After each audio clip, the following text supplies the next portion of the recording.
I am Shiloh Kinney, 32 years old, the woman my entire family has called a useless filing clerk for the last 10 years. Nobody thought a family barbecue in the Virginia suburbs would end with the sound of snapping bone. When Kyle, my hero cousin who just graduated boot camp, lunged at me with a manic smile, he thought he would crush me into the grass like a rag doll. He didn't know that my reflexes weren't forged at summer camp, but in the kill houses of the Middle East. In the moment he touched me, the air thick with the smell of stale beer suddenly turned to the metallic scent of blood. 6 seconds. That was all the time I needed to turn the family's pride into an unconscious heap at my feet and expose my mother's hypocrisy. Comment, justice, and subscribe if you've ever been underestimated by your own blood. This story is for the black sheep who are tired of bowing their heads. 2 hours before the ambulance sirens cut through the humid Virginia air, I was sitting in my sedan at the end of my mother's driveway. The deep, gravelly voice of a former Navy SEAL host on my podcast was discussing the discipline of silence, the tactical advantage of being underestimated. It was the only world that made sense to me. I looked at the house, a 2-story colonial with a perfectly manicured lawn that screamed middle-class American dream. The driveway was already packed with Ford F-150s and oversized SUVs, their bumpers plastered with patriotic stickers that most of the drivers didn't truly understand.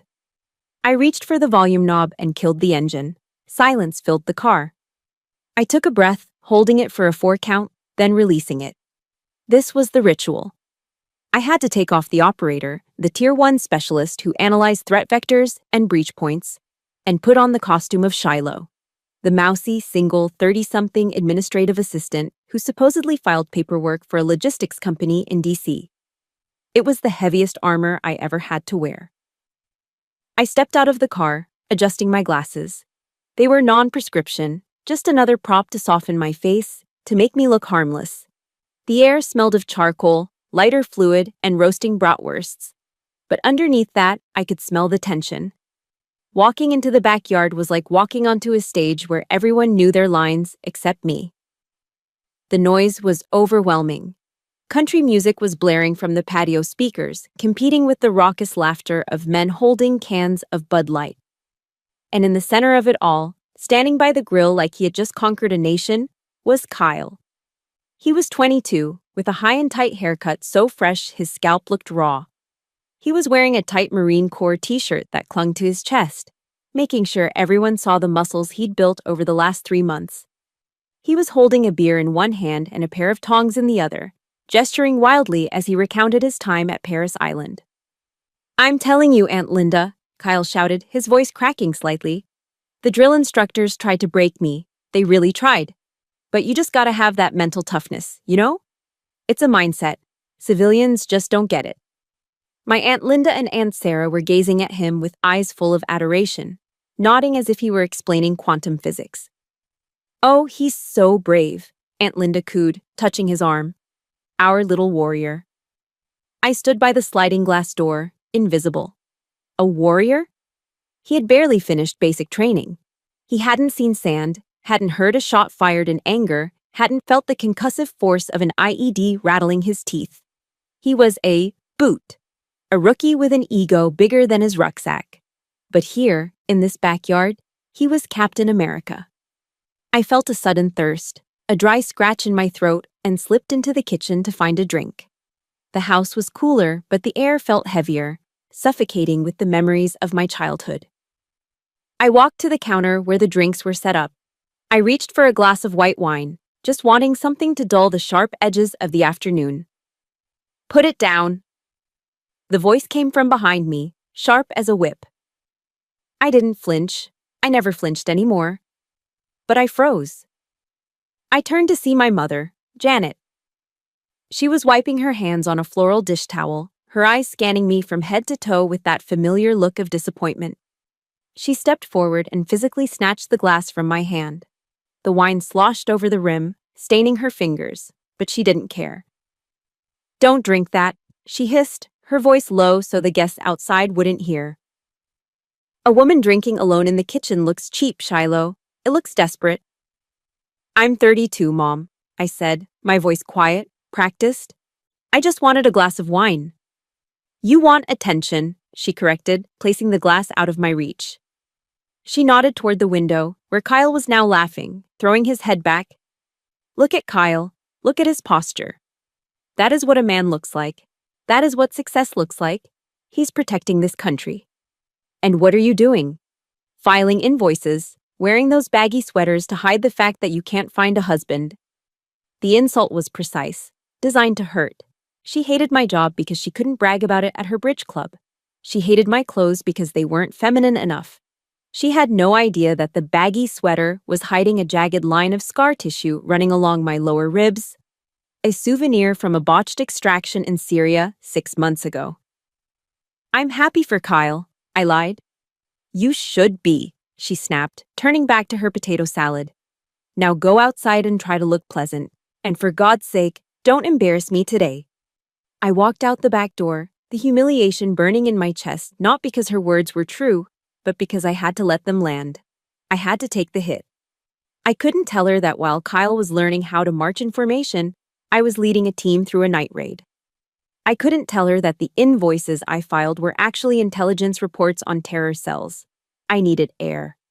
Real air. I skirted the edge of the patio, avoiding eye contact with my cousins, and made my way to the far corner of the yard near the old oak tree. Someone was already there. Grandpa Jim sat in his folding lawn chair, a safe distance from the chaos. He was 75, a Vietnam vet who barely spoke. The family thought he was going senile because he stared into space a lot. I knew better. He wasn't staring at nothing. He was watching everything. He didn't look up as I approached, but he shifted his legs to make room for me. He was nursing a small tumbler of amber liquid, no ice. He's loud, Grandpa Jim grunted, not pointing at Kyle, but we both knew who he meant. He's excited, I offered, leaning against the tree. He's a puppy barking at a leaf, Jim muttered, taking a slow sip. Then he turned his head slowly and looked at me. His eyes were milky with age, but the gaze was piercing. He looked at my hands, which were resting calmly at my sides. No tremors. Knuckles scarred, but relaxed. You good, kid? I'm fine, Grandpa. Shoulders look tight, he observed. Carrying something heavy? He wasn't talking about luggage. A chill went down my spine. Out of everyone in this family, the old man was the only one who might suspect. He knew the smell of ozone and cordite. He knew that eyes that had seen death didn't look like normal eyes. Just work stress, I said softly.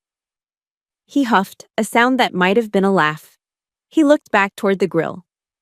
Kyle was now puffing out his chest, pointing to the shiny eagle, globe, and anchor pin he had pinned onto his civilian shirt. A breach of protocol, but nobody here cared. The sun caught the metal, making it flash like a beacon of virtue. I watched that pin shine. It was perfect, untarnished, just like Kyle.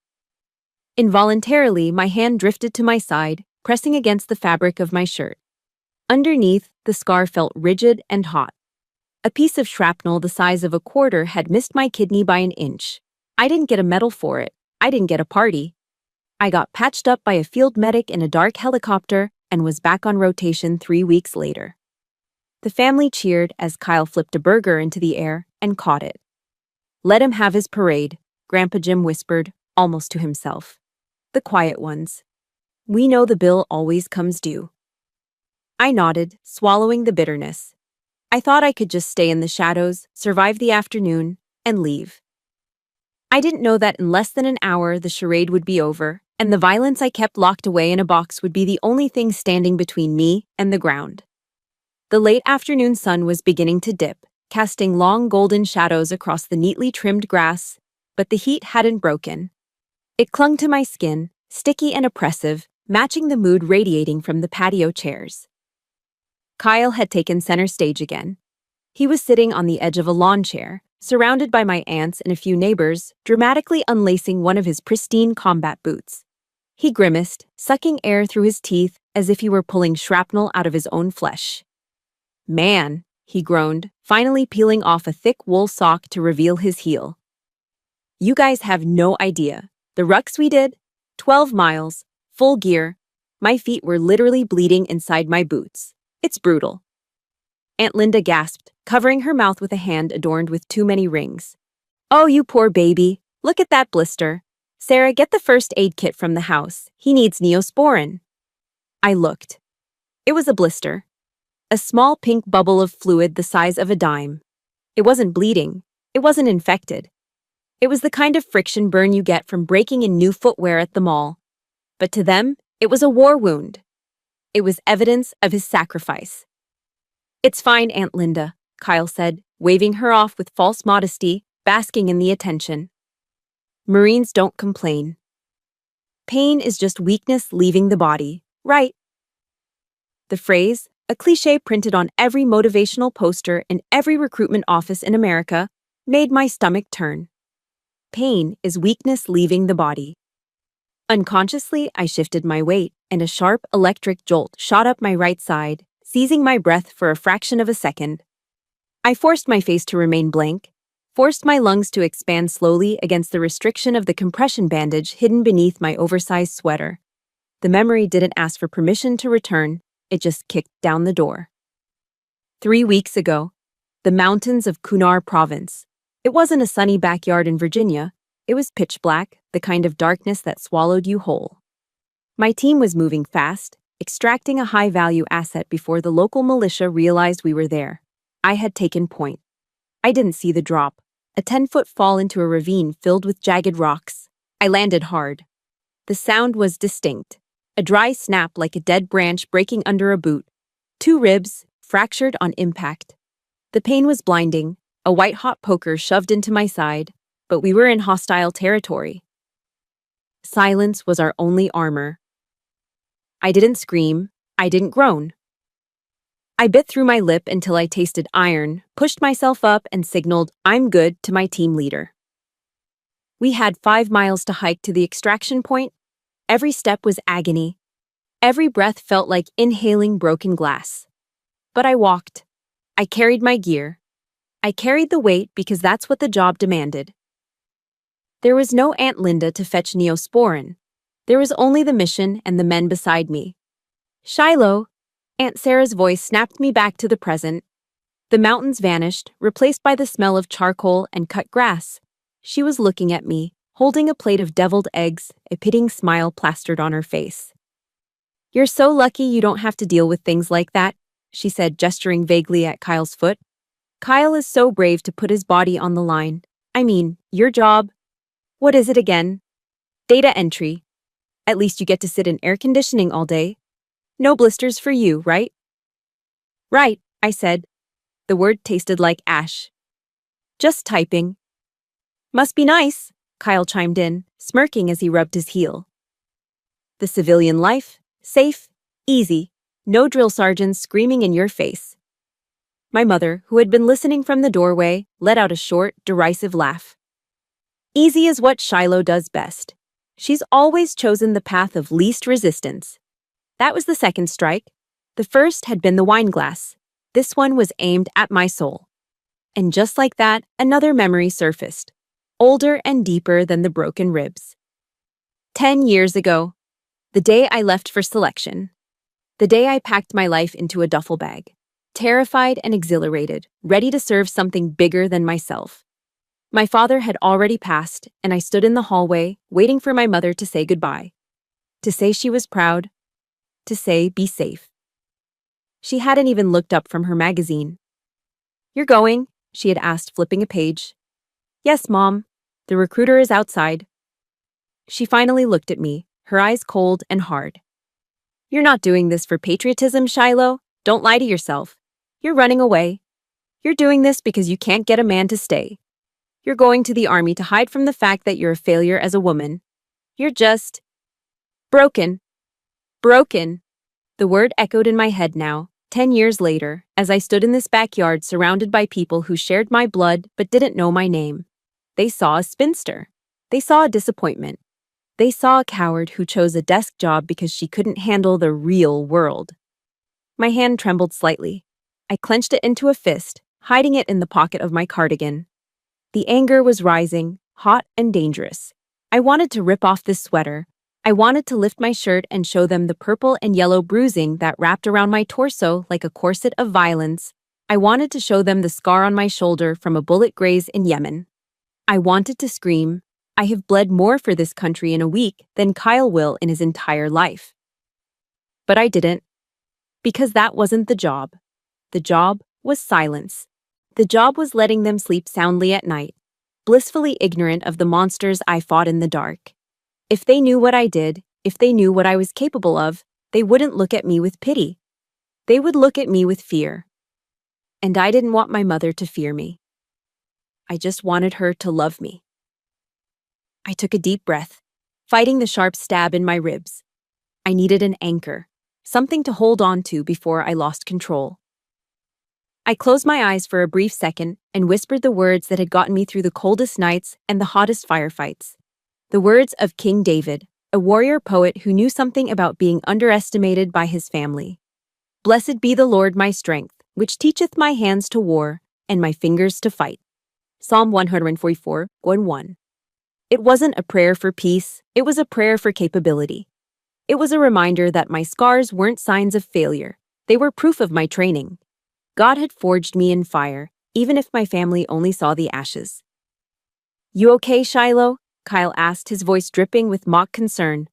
You look a little pale. Maybe the heat is too much for you office types. I opened my eyes. The world came back into focus. I looked at him, really looked at him. I saw the insecurity behind the bravado. I saw a boy playing soldier because he needed validation. I'm fine, Kyle, I said, my voice steady, betraying nothing. Just a little headache. You should put some ice on that blister. Infection can set in fast. He laughed, dismissing me. Yeah, thanks for the tip, Dr. Shiloh. I turned away, walking back toward the edge of the yard where Grandpa Jim was still watching. I gently pressed my hand against my injured side, feeling the broken bones shift slightly under my touch. A secret pain, a silent honor. If you've ever had to smile while carrying a heavy burden that no one else can see, hit that like button. And tell me in the comments, what is one sacrifice you've made that your family never understood? Type, I am strong, if you know your worth doesn't come from their approval. They don't need to know, I whispered to the wind, repeating the mantra that kept me sane. As long as they're safe, that's enough. But as I looked at Kyle, who was now chugging his third beer and getting louder by the minute, a darker thought crept in. They were safe from the world, yes. But were they safe from themselves? Were they safe from the hubris that was growing like a cancer in the center of this party? I had a feeling the safety was about to be shattered. And unlike my ribs, this break wouldn't heal quietly. The sun was lower now, painting the Virginia sky in bruised purples and oranges, but the party showed no signs of slowing down. If anything, the alcohol had turned up the volume. The air was thick with the smell of cheap cologne mixed with barbecue smoke, a combination that was starting to give me a headache behind my eyes. I was leaning against the railing of the deck, swirling the melting ice in my cup of water, trying to blend into the woodwork. It was a skill I had perfected over years of undercover work, becoming gray, becoming forgettable. But forgettable wasn't on Kyle's agenda today. He spotted me from across the patio. I saw his eyes lock onto me, glossy and slightly unfocused from his fourth, or maybe fifth, Bud Light. He grinned, a predator who had just spotted a limping gazelle, and started weaving through the crowd toward me. Hey, there she is, Kyle bellowed, slinging an arm around my shoulders. His weight was heavy, oppressive, and he smelled like stale hops and sweat. The family's very own paper pusher. He squeezed my shoulder hard, his fingers digging into the muscle. I didn't flinch. I just stood there, letting him play his game. So Shiloh, he slurred slightly, leaning in close, his breath hot on my face. I was just telling Uncle Bob about the difference between us real warriors and the Poggies. You know what a Pog is, right? I knew exactly what it meant. Person other than grunt. It was the derogatory term infantrymen used for anyone who wasn't on the front lines. Cooks, mechanics, administrative clerks. In his eyes, that's all I was, a Pog. A fobbit who never left the safety of the forward operating base. I've heard the term, I said evenly, taking a sip of my water. Yeah, well, you're the definition of it. Kyle laughed, looking around for an audience. Aunt Sarah and Uncle Bob were chuckling, eager to be part of the joke. See, while guys like me are out there, Oscar Mike, that means on the mission, by the way. You guys are just sitting back, enjoying the Wi-Fi and the chow hall. My eye twitched.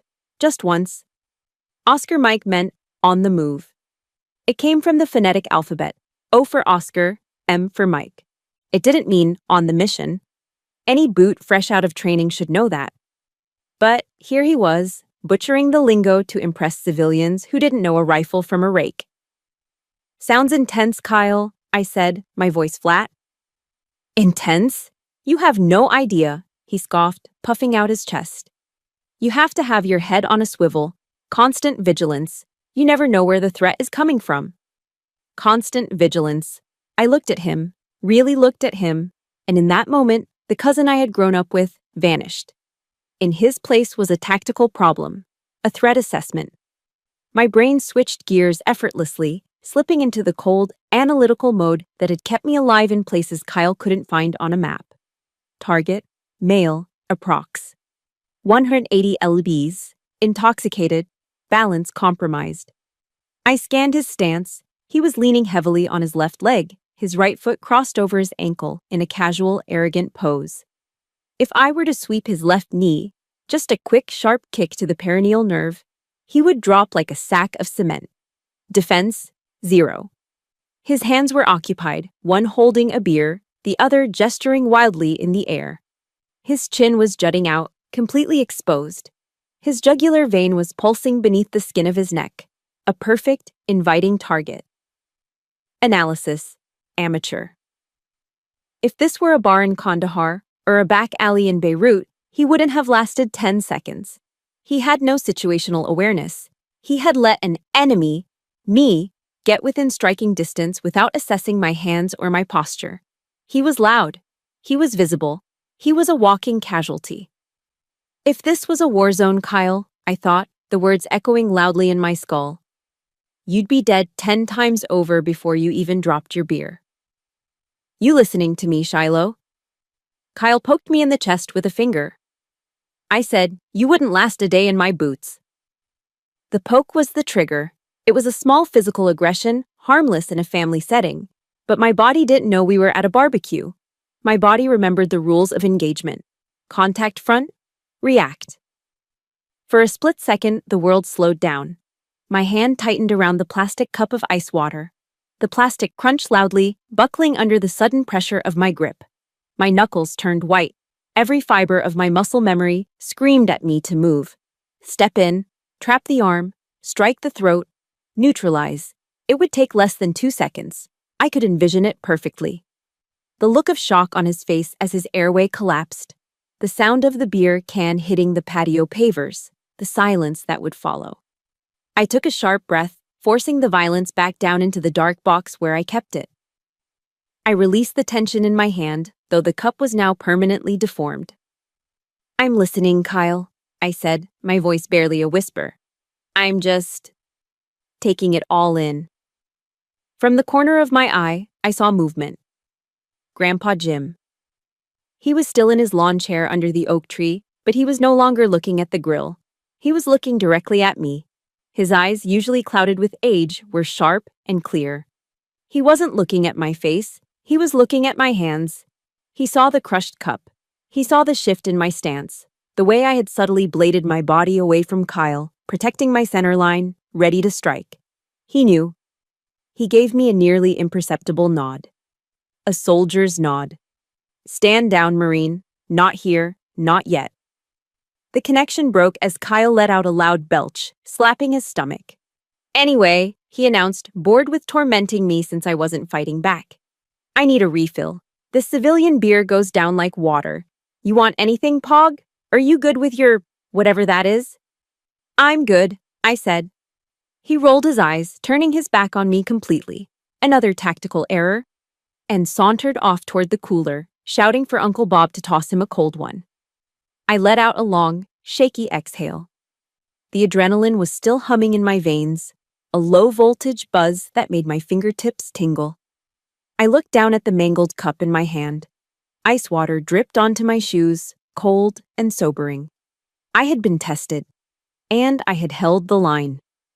But as I watched Kyle high-five another relative, laughing at some joke I couldn't hear, I realized something terrifying.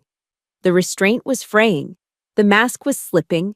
I wasn't sure how much longer I could play the part of the meek, useless cousin, not when the hero was begging to be taught a lesson. I tossed the ruined cup into the trash can. It hit the bottom with a hollow thud. 1 more hour, I told myself. Just survive 1 more hour. But the sun was setting and the shadows were getting longer. And in the dark, monsters tend to come out to play. I just hoped Kyle realized before it was too late that he wasn't the monster in this story. He was the prey. The shadows under the oak tree were deep and cool, a sanctuary from the glaring artificial lights that had just flickered on around the patio. Kyle had wandered back over, drawn not by interest but by the need to have an audience for his beer-fueled bravado. He stood swaying slightly, holding a fresh can of Bud Light, looking down at Grandpa Jim. "So, Grandpa," Kyle slurred, his voice too loud for the quiet corner of the yard.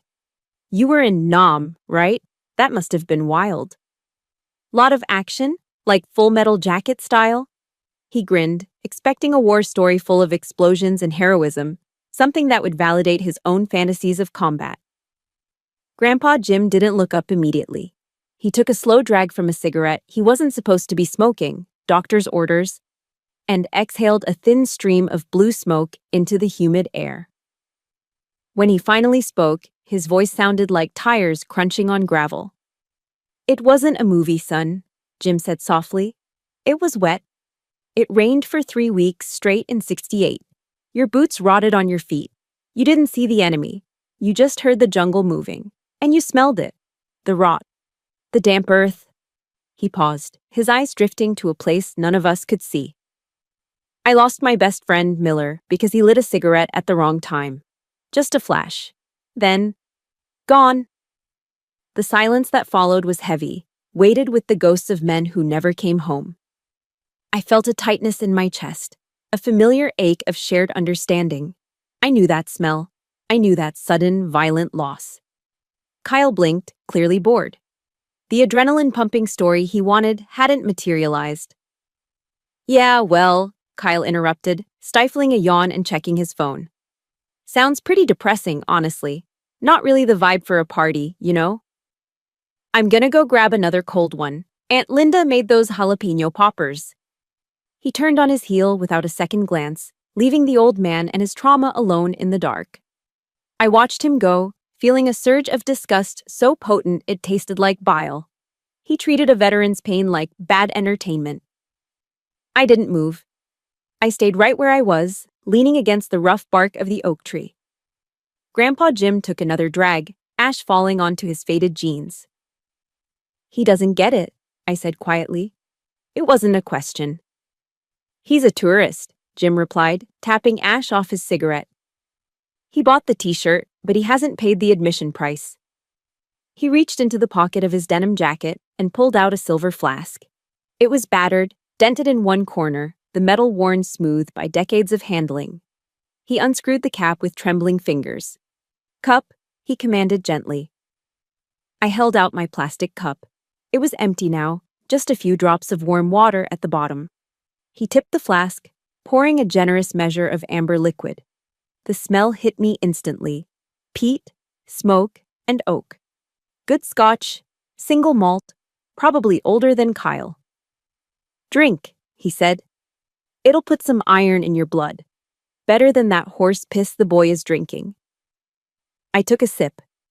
It burned pleasantly on the way down, a warm fire settling in my stomach. It tasted like history, like respect. "Thanks, Grandpa." He capped the flask and put it away. Then he turned in his chair, shifting his body so he was facing me directly. His milky eyes narrowed, scanning me with an intensity that made me want to check my own perimeter. "Your shoulder," he said. It wasn't a question. "Is it healing?" I froze. The glass of scotch stopped halfway to my mouth. I hadn't touched my shoulder. I hadn't winced. I hadn't favored it. At least, I didn't think I had. I don't know what you mean, I stammered, the lie clumsy on my tongue. Jim scoffed, a dry rattling sound. Don't bullshit a bullshitter, Shiloh. I saw you flinch when you lifted that case of soda earlier. Just a twitch in the jaw.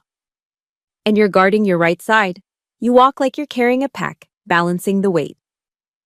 He leaned forward, his voice dropping to a conspiratorial whisper. Shrapnel? Or did you take a hit?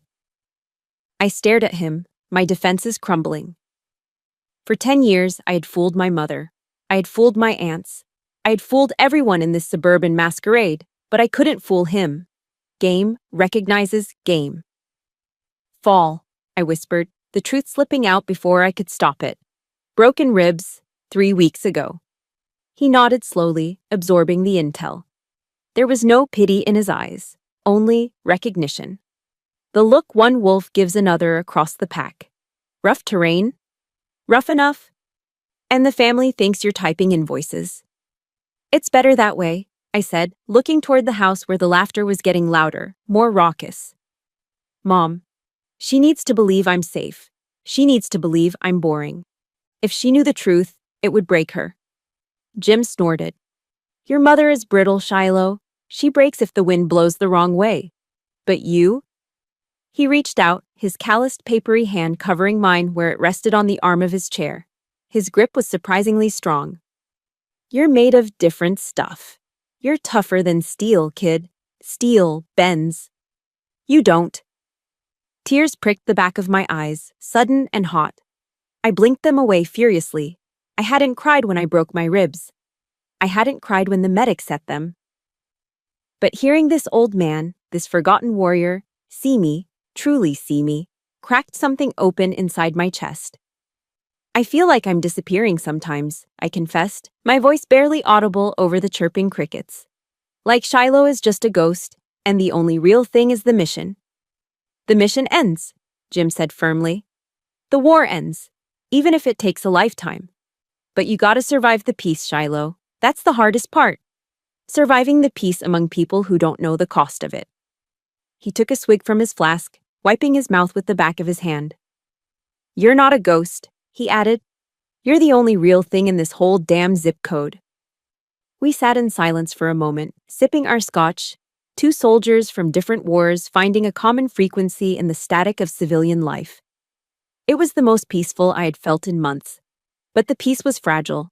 A loud crash from the patio shattered the moment, glass breaking, laughter that sounded more like braying. I looked up. Kyle was standing on top of a cooler, swaying dangerously, holding a fresh beer high in the air like a trophy. He was shouting something about combat maneuvers. Grandpa Jim followed my gaze. His expression hardened, the warmth vanishing instantly. His eyes went cold, the eyes of a man who had seen villages burn. Watch him, Jim murmured, his voice low and dangerous. He's just drunk, I said, trying to dismiss the unease crawling up my spine. No, Jim said, shaking his head slowly. He's not just drunk. He's weak, and he's scared. He knows he's a fraud deep down.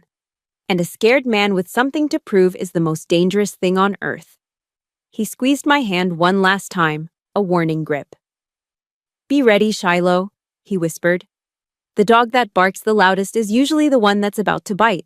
And when he snaps, don't you dare hold back. I looked at Kyle, really looked at him, and saw the frantic energy in his movements, the desperate need for validation that was spiraling out of control. Grandpa Jim was right. The storm wasn't coming. It was already here. And I was the only one with an umbrella made of steel.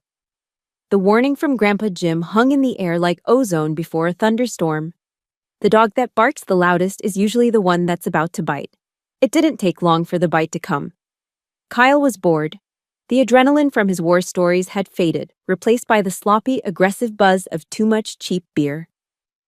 He was prowling the patio, looking for a target, something to assert his dominance over now that the old man had dismissed him.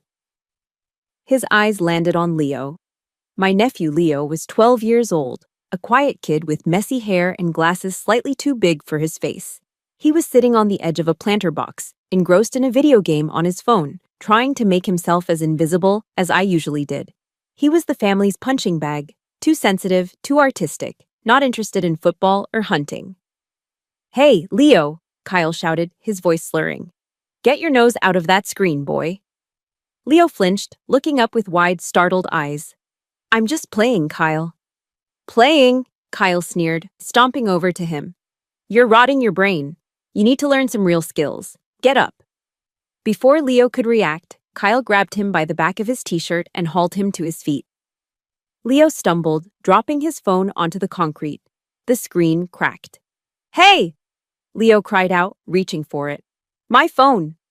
"Forget the phone," Kyle barked, spinning the boy around. "I'm gonna teach you some MC MAP, Marine Corps Martial Arts Program. You need to know how to defend yourself, or you're gonna get eaten alive in high school." The family laughed. Uncle Bob, who was filming on his own phone, chuckled. "Yeah, teach him a lesson, Kyle. Toughen him up." My stomach tightened. This wasn't a lesson. This was bullying disguised as tough love. "Okay, look," Kyle announced to his captive audience. "First thing you gotta know is how to escape a headlock. Come here." He wrapped his thick, sweaty arm around Leo's neck. It wasn't a playful hold. He clamped down hard, bearing the boy's head into his armpit. Leo yelped, his hands clawing at Kyle's forearm. "Ow! Kyle, stop! It hurts!" Leo's voice was thin and panicked. "It's supposed to hurt." Kyle laughed, tightening his grip. "Pain is weakness leaving the body, remember?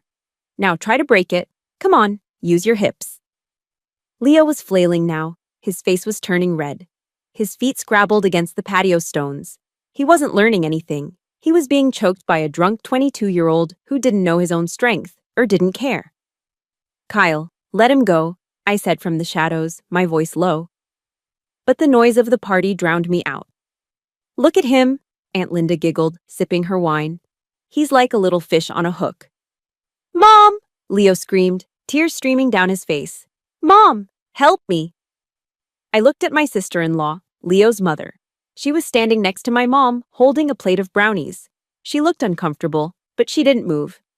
She looked at my mother for cues, and my mother, Janet, the matriarch, just smiled that tight, superior smile.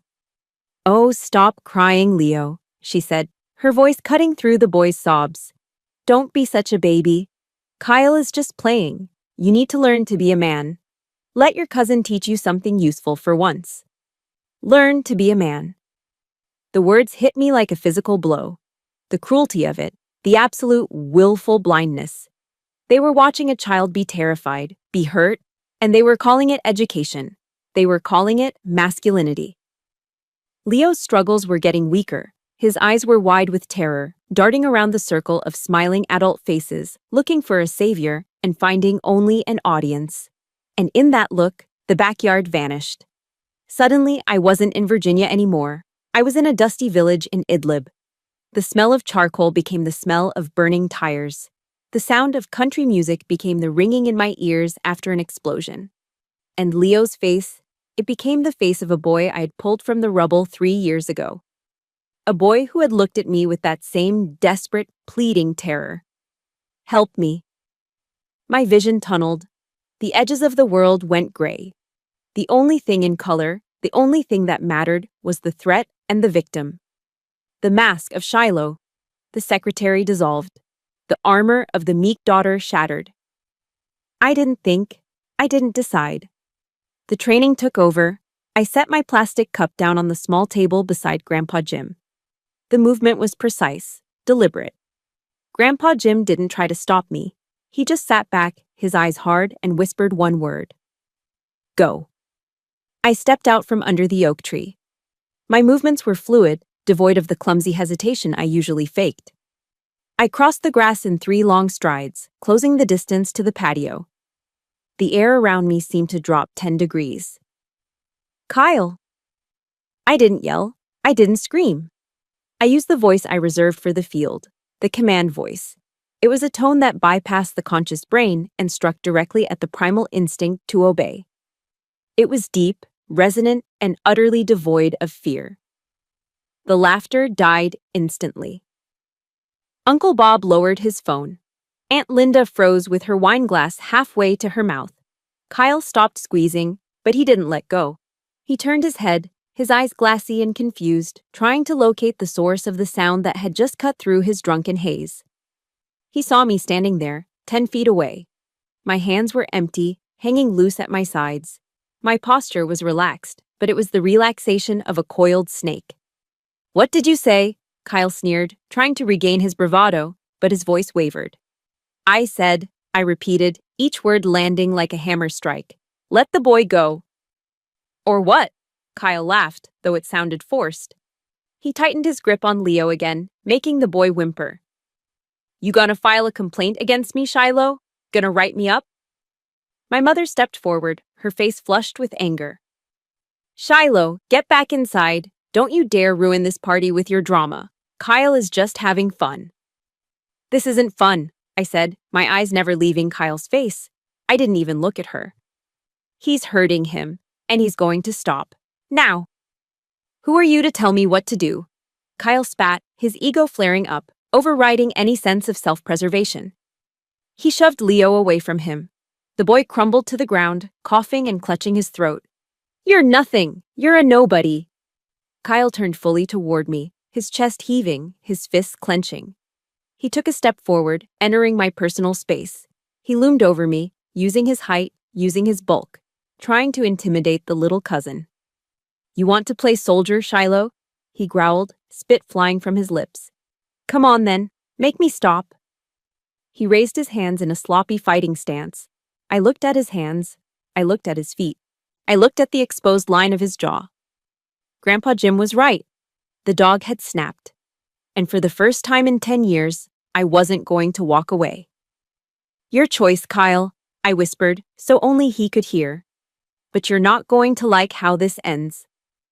The silence in the yard was absolute. Even the crickets seemed to be holding their breath. Everyone was waiting. Waiting for the secretary to retreat. Waiting for the mother to yell. Waiting for the hero to win. They were all wrong. Because the hero wasn't the one standing tall. The hero was the one about to bring him to his knees. Kyle didn't hesitate. He didn't think. He reacted with the brute force of a wounded ego. "You bitch!" he screamed, his face contorted into a mask of pure, drunken rage. He lowered his shoulder and charged. It was a classic high school football tackle, clumsy, telegraphed, and completely reliant on mass. He intended to drive me into the dirt, to use his 200 pounds to crush the little secretary who dared to question him. To him, I was just a speed bump. But to me, he was moving in slow motion. My world narrowed down to geometry and physics. The noise of the party, my mother's gasp, Leo's whimper, the country music, faded into a dull hum. My heart rate didn't spike. It steadied. This was the place where I lived. This was the flow. Threat vector incoming. Center mass, velocity, moderate. I didn't step back. Retreating would give him momentum. I didn't step forward. Engaging head-on would be a contest of strength, and he was bigger. So, I disappeared. Just as Kyle was about to make contact, just as he thought he had me, I pivoted. My left foot slid back into the side in a smooth arc, my body turning 90 degrees like a closing door. Kyle hit nothing but air. But I didn't just let him miss. I helped him. As he lunged past me, stumbling forward under his own unchecked inertia, my right hand shot out. I didn't strike him, I guided him. I placed my palm flat against his shoulder blade and shoved, adding my force to his. "Whoa!" Kyle yelped, his feet tangling as he tried to regain his balance. He was falling forward, exposing his back. The cardinal sin of combat. Target exposed, execute. I moved in. My body flowed like water, closing the gap instantly.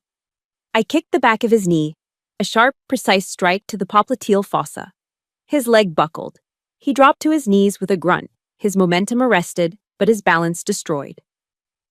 Before he could even process that he was on the ground, I was on him. I wrapped my left arm around his neck from behind.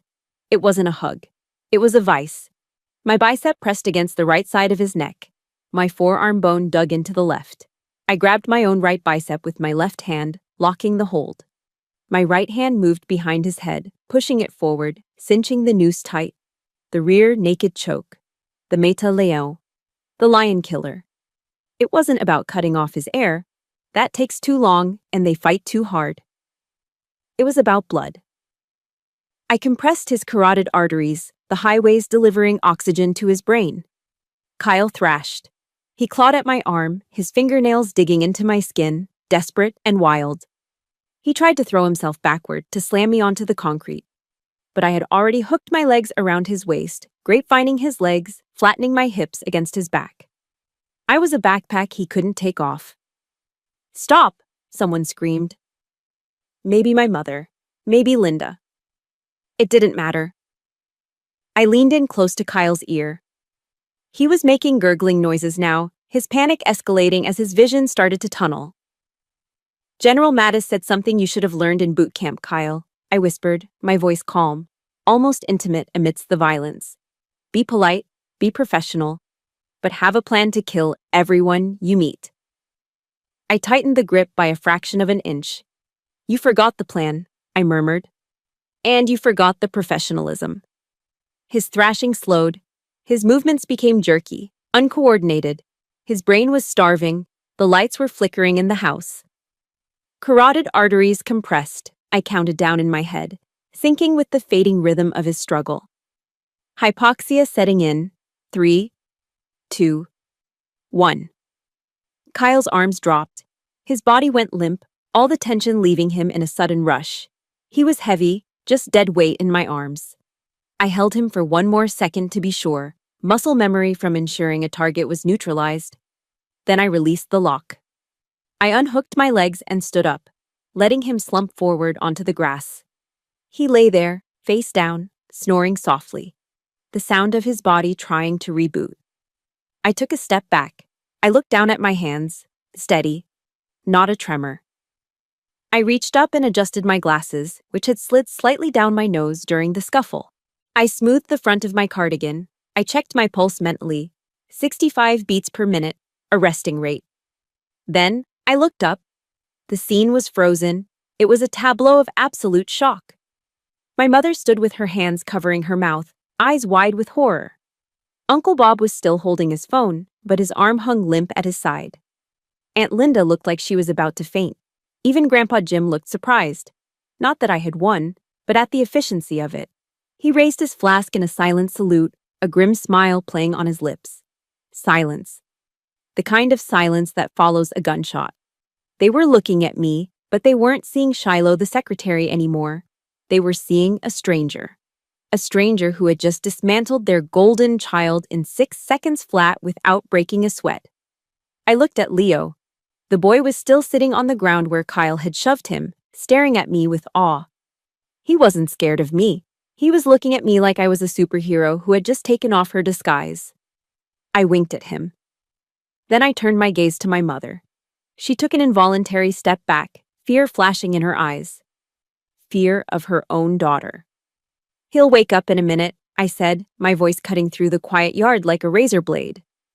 "He'll have a headache and a bruised ego, but he'll live." I looked down at Kyle one last time. He looked so small now, so harmless. Just a boy who played a game he didn't understand. "Next time," I said to the unconscious heap, "don't mistake silence for weakness." If you felt that justice in your bones, hit the like button right now. And tell me in the comments, have you ever shocked everyone by showing your true strength? Type underestimated if you know exactly how satisfying this moment feels. The spell broke. Aunt Linda let out a piercing shriek that shattered the stillness. "He's dead. She killed him. Oh my God, she killed him." The chaos I had held back finally flooded in.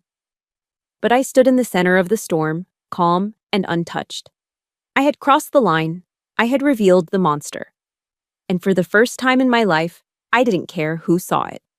Aunt Linda's scream was still ringing in the humid air, piercing and hysterical, drawing neighbors to their windows 2 houses down.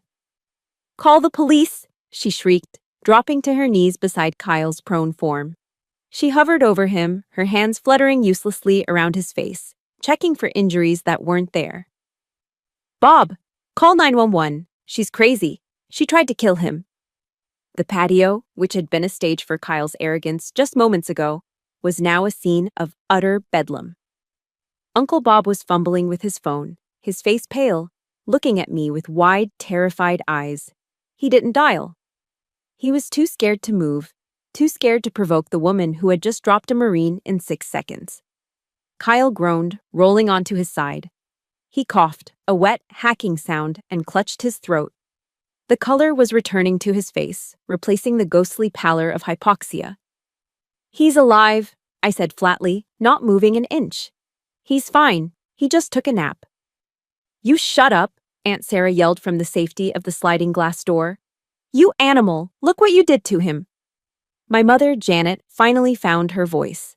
She marched toward me, her face contorted into a mask of pure venom. I had seen her angry before, when I got a C in math, when I didn't make the cheerleading squad, when I missed church. But this was hatred. She stopped 2 feet from me and shoved my shoulder. It was a weak, frantic push that barely rocked me back on my heels, but the intent was violent. What is wrong with you? She hissed, spit flying from her lips. Are you insane? Are you on drugs? He was hurting Leo, I said, my voice calm, contrasting sharply with her frenzy. I pointed to where my nephew was still sitting on the ground, rubbing his bruised neck, looking at the adults with wide, confused eyes. Did you all miss that part? He was choking a 12-year-old. He was playing, my mother screamed, her voice cracking. They were boys roughhousing, but you attacked him. You could have snapped his neck. I controlled every movement, Mom. If I wanted to snap his neck, he wouldn't be coughing right now. The words left my mouth before I could filter them, cold and factual. My mother recoiled as if I had slapped her. She looked at me with genuine horror, not at the violence, but at the capability. At the stranger standing in her daughter's skin. You're jealous, she spat, shaking her head as if trying to rearrange reality to fit her narrative. That's what this is. You're jealous of Kyle. You're jealous that he's a hero, and you're nothing. You're jealous that he has a life, a future, and you're just a bitter, lonely spinster. You wanted to humiliate him. I stared at her. The accusation was so absurd, so detached from reality, that I almost laughed. I'm jealous, I repeated quietly. Mom, look at him. Kyle was sitting up now, supported by Aunt Linda. He looked disoriented, rubbing his throat, his eyes darting around with fear. He wouldn't look at me. The bravado was gone, replaced by the shame of a bully who got checked. He's a drunk kid who doesn't know the first thing about combat, I continued. And you're all clapping for him like he's Captain America while he abuses a child. Don't you dare talk about him like that, Aunt Linda yelled, cradling Kyle's head. He serves this country. He protects people like you. He doesn't protect anyone, a gravelly voice cut through the noise. Grandpa Jim stood up from his chair. He moved slowly, leaning on his cane, but his presence filled the yard. He walked over to where the family was huddled around Kyle, casting a long shadow over them. The girl is right, Jim said, his voice low but thundering with authority. The boy was out of line. He was hurting the kid. Shiloh stopped it. You should be thanking her. Dad, stay out of this, my mother snapped, turning on her own father. You're senile. You don't know what you're seeing. She assaulted him. I know a soldier when I see one, Jim growled, thumping his cane on the patio stones. And I know a coward when I see one. Kyle is the coward. And you lot. He swept his gaze over the family, his eyes filled with disappointment. You're a bunch of blind fools. That's enough, Uncle Bob shouted, finally finding his courage now that the target was an old man. Jim, sit down. Janet is right. Shiloh is dangerous. Look at her. She's standing there like a psychopath. No remorse, no tears. I looked around the circle of faces. My mother, my aunts, my uncle. They were all looking at me with the same expression, fear and loathing. They didn't care about Leo. I glanced at the boy. He had crawled away to the edge of the grass, forgotten by his own parents in their rush to comfort the aggressor. They didn't care about right or wrong. They cared about the narrative. In their story, Kyle was the golden child, the hero, the future. I was the scapegoat, the failure, the background noise. By taking Kyle down, I hadn't just hurt him physically, I had shattered their carefully constructed fantasy. I had proven that their hero was weak and their failure was powerful. And that was unforgivable. "You need help, Shiloh," my mother said, her voice dropping to a cold, dismissive tone.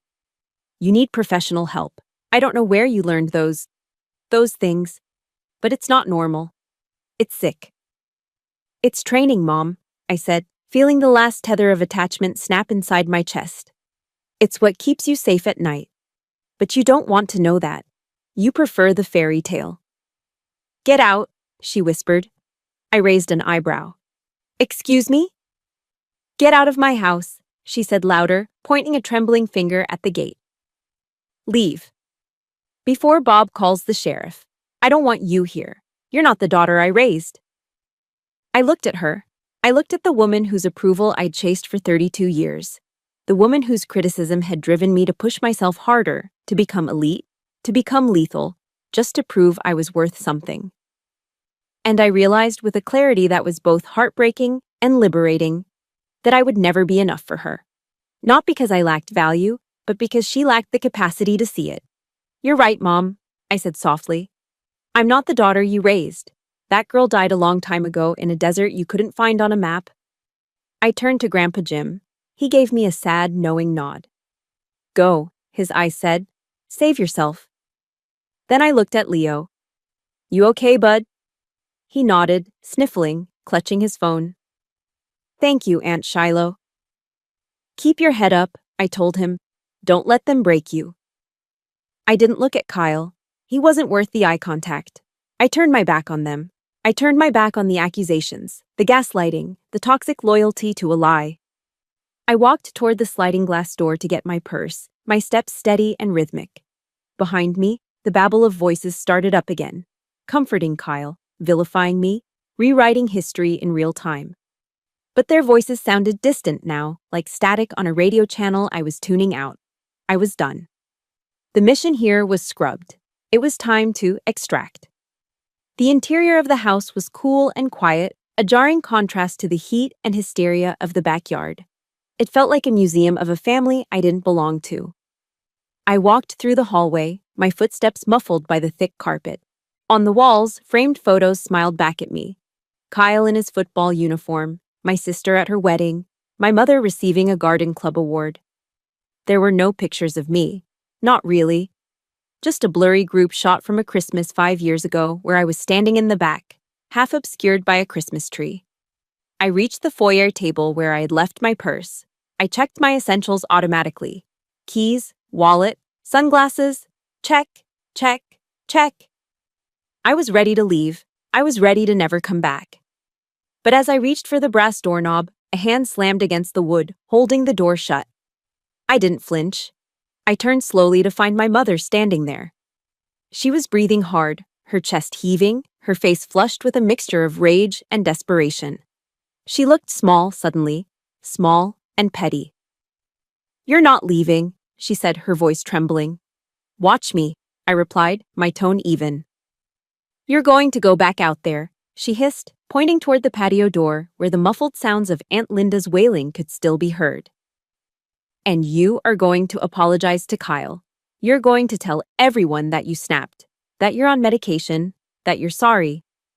I looked at her, truly looked at her for what felt like the first time. I saw the fear behind her eyes, not fear for Kyle, but fear for her image, fear that the perfect suburban facade was cracking, and I was the hammer. "No," I said. "Excuse me?" "No," I repeated, louder this time. "I'm not apologizing for stopping a bully, and I'm certainly not going to lie to protect your ego." "My ego?" she laughed, a harsh, bitter sound. "I am trying to save your reputation, Shiloh. Do you know what they're going to say about you? That you're unstable, that you're violent, that you're a loose cannon. No man is ever going to want you after this." There it was again. The ultimate currency in her world, a husband. As if my entire existence, my entire worth, hinged on whether or not someone wanted to marry me.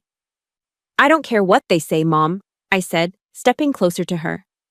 I loomed over her slightly, not with physical threat, but with the sheer weight of my presence. And I don't care about finding a man to validate me. You're pathetic, she sneered, falling back on her old weapons.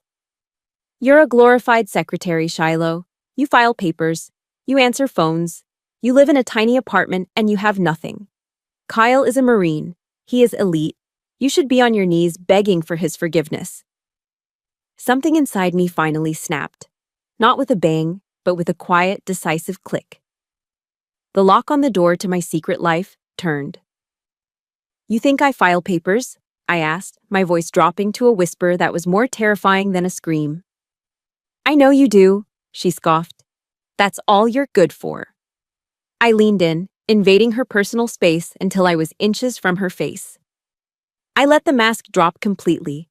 I let her see the eyes that had stared down warlords. I let her feel the cold radiation of a predator.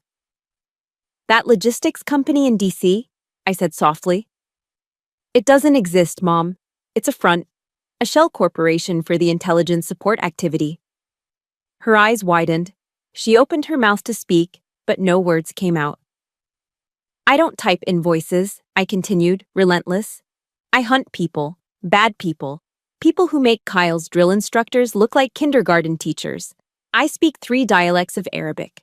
I have a clearance level you don't even know exists. And those scars you think are ugly? I got them dragging a teammate out of a burning building in Aleppo while you were asleep in your comfortable bed. She took a step back, hitting the wall. She looked terrified. You're lying, she whispered, but her voice lacked conviction. Believe what you want, I said, straightening up and adjusting my purse strap. But know this, I am not the failure of this family. I am the shield that protects it. I reached for the doorknob again. This time, she didn't stop me. She couldn't. She was paralyzed by the sudden, massive shift in power dynamics. But before I opened the door, I turned back to her one last time. I needed to leave her with something she would never forget. Something that would burn every time she looked at her precious, fragile nephew. You know, Mom, I said, a sad smile playing on my lips. You always told me you wanted me to marry a strong man, someone capable, someone dangerous. I gestured around the silent, empty hallway, encompassing the backyard, the men drinking beer, the boys playing soldier. It's a shame, I said, my voice heavy with finality. Because in this entire house, the strongest man is me. I opened the door and walked out. The humid air hit me again, but this time it felt different. It didn't feel oppressive. It felt like freedom. As I walked down the driveway toward my car, I saw movement at the side gate. Grandpa Jim was standing there, leaning on the fence. He wasn't smiling, but he raised 2 fingers to his brow in a casual salute. Give him hell, kid, he mouthed. And behind him, peeking through the slats of the fence, was Leo. He gave me a small, shy wave. I waved back, got into my car, and locked the doors.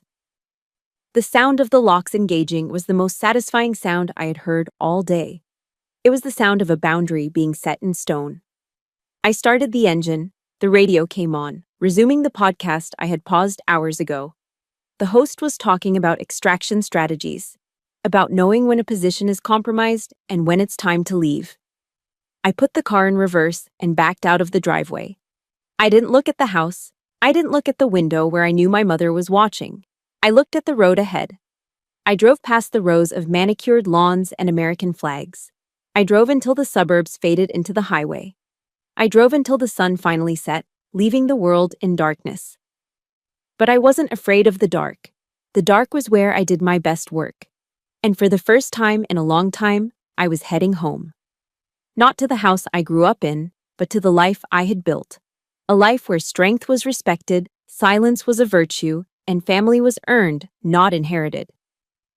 6 months later.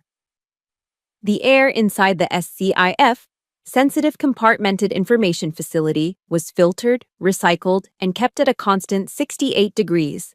It smelled of ozone, gun oil, and high-grade coffee. It was a stark contrast to the humid, emotionally suffocating backyard in Virginia, and I preferred it this way. Here, the walls were soundproof.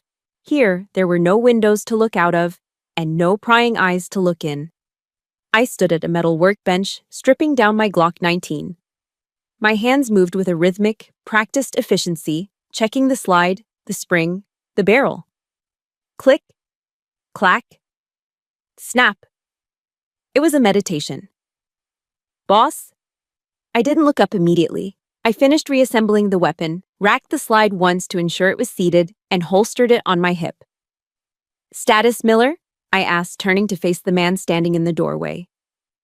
Miller was 6'4", a former linebacker from Texas with hands the size of dinner plates and a beard that violated at least 3 different grooming standards. He was a Tier 1 operator, a man who could clear a room of hostiles in under 4 seconds. And he was looking at me with the kind of deference usually reserved for generals or saints. Bird is fueled and prepped, ma'am, Miller said, his voice a low rumble. Wheels up in 10. Intel says the package is moving tonight. Good, I said, grabbing my plate carrier from the bench. Tell the team to gear up. We go dark in 5. Roger that. He lingered for a second, watching me check the straps on my Kevlar vest. You good, boss? He asked, not out of doubt, but out of loyalty. You've been running hot lately. I paused, looking at him. In this room, surrounded by lethal professionals, I wasn't the disappointment. I wasn't the spinster. I was the asset. I was the leader. I'm good, Miller, I said, offering him a rare, genuine smile. Just focused. Get to the chopper. He grinned and disappeared down the hallway. I had 5 minutes before I had to surrender my personal electronics and vanish from the grid. I walked over to my locker, a gray metal box with my call sign, Wraith, stenciled on the front. Inside, sitting on the top shelf next to a spare magazine, was my personal iPhone. I hadn't touched it in 12 hours. I picked it up, the screen illuminating my face in the dim light. One new notification. My thumb hovered over the screen. I knew the number. I hadn't deleted it, but I hadn't answered it either. It was Kyle. I swiped open the message. It was long, a wall of text sent at 2 a.m., likely fueled by insomnia and regret. Shiloh, it read. I know you probably won't read this. Mom told us not to contact you. But I had to say something. I leaned against the locker, feeling the cold metal through my tactical shirt. Uncle Bob sent me the Ring doorbell footage from the BBQ. I watched it. I watched it like 50 times. I slowed it down. I could picture him sitting in his barracks room or his parents' basement, hunched over a laptop, frame by framing the moment his world turned upside down. I saw what you did with your feet, the pivot, the weight transfer, and the choke. You didn't just grab me, you locked it. That wasn't self-defense class stuff. That was operator level. I scrolled down. I asked around. Some guys I know in Intel.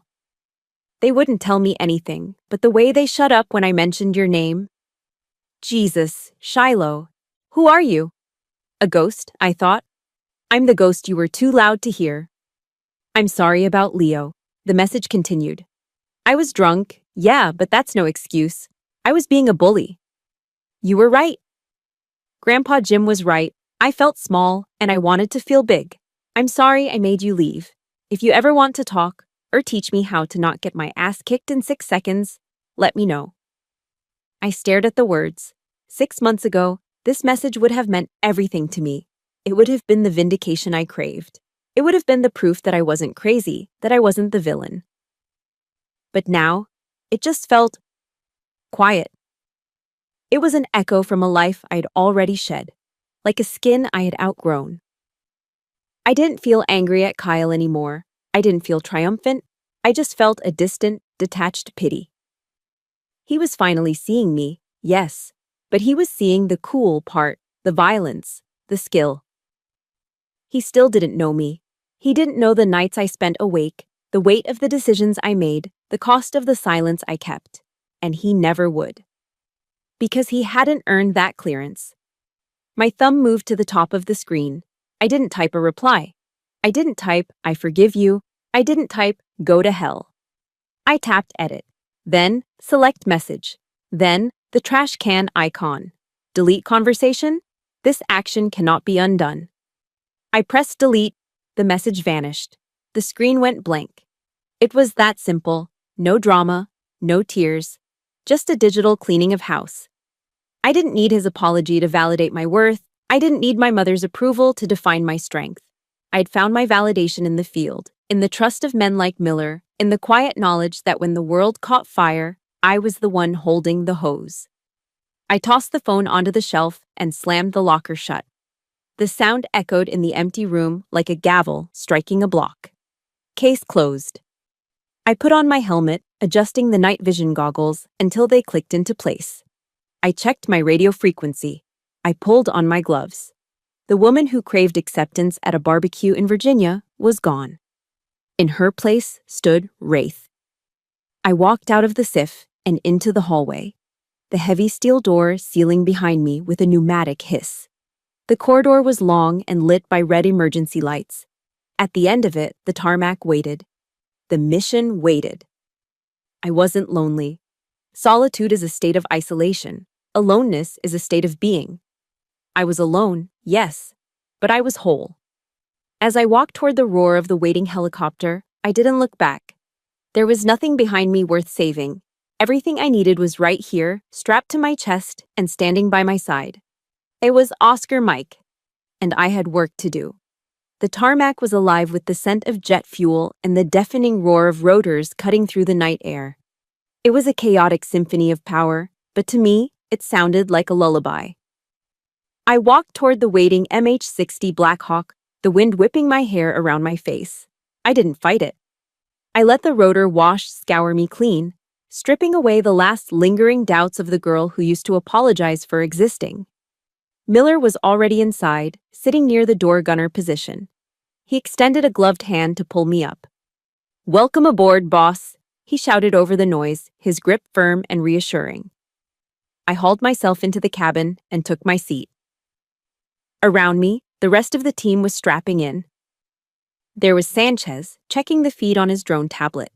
There was Davis, double-checking his medical kit. And there was Miller, giving a thumbs up to the pilot. I looked at their faces. They were tired. They were scarred. They were cynical and crude and dangerous. They didn't care about my relationship status. They didn't care about my fashion choices. They didn't care if I was ladylike. They only cared about one thing. Could I do the job? Could I bring them home? And the answer, written in the trust in their eyes, was yes. For 32 years, I had been told that family was about blood, that it was about shared DNA, shared last names, and shared Thanksgiving dinners where you swallowed insults along with the turkey. I had been told that you forgive family no matter what because they're all you have. I looked at Miller, who had once taken a bullet in the vest meant for me in Somalia. I looked at Sanchez, who had spent 3 days digging through rubble with me after an earthquake in Haiti, refusing to sleep until we found survivors. I realized the lie I had been fed. Blood is just biology. It's an accident of birth. It makes you related. It doesn't make you family. Family is the people who know the worst parts of you and stay anyway. Family is the people who would bleed for you, not the ones who make you bleed. Family is loyalty. It is earned day by day in the trenches of life. The pilot's voice crackled in my headset. "Wraith, we are green across the board. Ready for lift?" I pressed the transmit button on my chest rig. "Copy that. Let's fly." The helicopter lurched upward, defying gravity. The ground fell away. The base, with its fences and lights, shrank into a grid of geometry. As we climbed higher, banking toward the east where the first hint of dawn was bleeding into the sky, my mind drifted back to Virginia one last time. Not to the house, or my mother, or Kyle. They were fading now, becoming small and insignificant, like characters in a book I had finished reading. I thought of Grandpa Jim. I pictured him sitting on his porch, nursing a cup of coffee and maybe sneaking a cigarette. He was the only thread I hadn't cut. He was the bridge between my two worlds. He understood that sometimes you have to leave the people you love to save the person you are. I reached into my pocket and touched the small silver St. Christopher medal he had pressed into my hand the day I graduated from selection. "Safe travels," he had said. "Protect the flock. I was protecting the flock. My flock. The sun broke the horizon, a brilliant line of gold that set the clouds on fire. It bathed the cabin in warm amber light. It reflected off the visors of my team, turning them into faceless angels of war. I took a deep breath, filling my lungs with the thin, cold air. The pain in my ribs was a distant memory. The ache in my heart was gone. For the first time in my life, I wasn't waiting for permission to be happy. I wasn't waiting for approval to be strong. I looked out at the endless horizon, at the world waiting below. It was dangerous, it was messy, it was beautiful. And I was ready for it. A smile touched my lips. Not the polite, practiced smile of Shiloh the secretary, but the fierce, wild smile of Wraith. I am Shiloh Kinney. I am a warrior. I am a leader. And as the Black Hawk cut through the morning sky, carrying me toward the mission and the men who would die for me, I knew one thing with absolute certainty. I wasn't running away. I was finally home. We all carry scars that our families can't see. If my story resonated with you today, it's because you know the truth. Silence isn't weakness, it's discipline. And you don't owe your loyalty to anyone who treats you like you're invisible. Real family is earned. If you are ready to stop apologizing and start living on your own terms, please hit that like button and subscribe to the channel. We are building a squad of survivors here, and I want you in it. And tell me in the comments below, who is the Grandpa Jim in your life? The one person who always believed in you when no one else did? Let's honor them today. Stay safe, stay strong. This is Shiloh, signing off.